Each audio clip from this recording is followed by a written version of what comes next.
What are some good ways to start rediscovering who I am and what I am as an individual after decades of being a people pleaser and looking to others for validation? I feel a lot of doubts and fight, flight, freeze, fawn mode in my nervous system whenever I try to engage with myself in that way, and I would greatly enjoy breaking free of that cycle.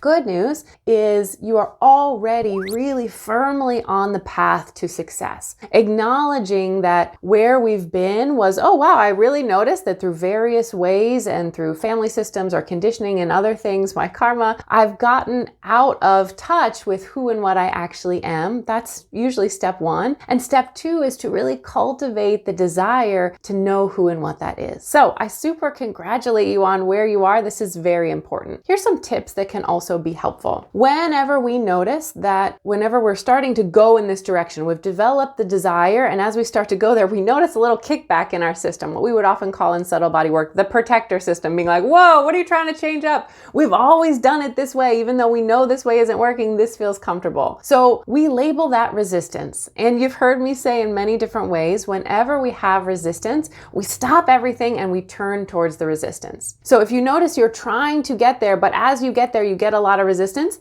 you just put that up on the clipboard and turn towards the resistance itself. That may be doing various subtle body things. It might be doing some tapping with things like, even though I don't even want to talk about this and it's scary to even think about what I want and how I could possibly do that, and what if somebody doesn't like it, and what if somebody gets upset, and even though this is really scary and I don't want to do it, I deeply love and accept myself anyways. So even just starting to use various techniques like tapping and focusing on the resistance itself will start to clear the way and soften the nervous system and protector system reaction so that the next step becomes more clear. Another good guidance as you're really desiring and looking towards what you want is really this inner spiritual aspect of really asking for help and really feeling the support that is there with you. So we always have to deal with resistance. And then the next step would be something like just an inner laser beam intention, guiding, asking to whatever sort of spiritual elements or deities that you really feel aligned with, God and the universe, to really put out that heartfelt desire. I really want to know what it's like to know who I am. Please help me in a way that I can understand. This is a really strong laser beam message out there that can really help move you forward and magnetize supportive things. Remember that we are always looking and waiting for the next step. We are putting out feeling into our heartfelt desire, putting that out there in a way, asking for help, and noticing and being aware of the feedback loop that we are getting,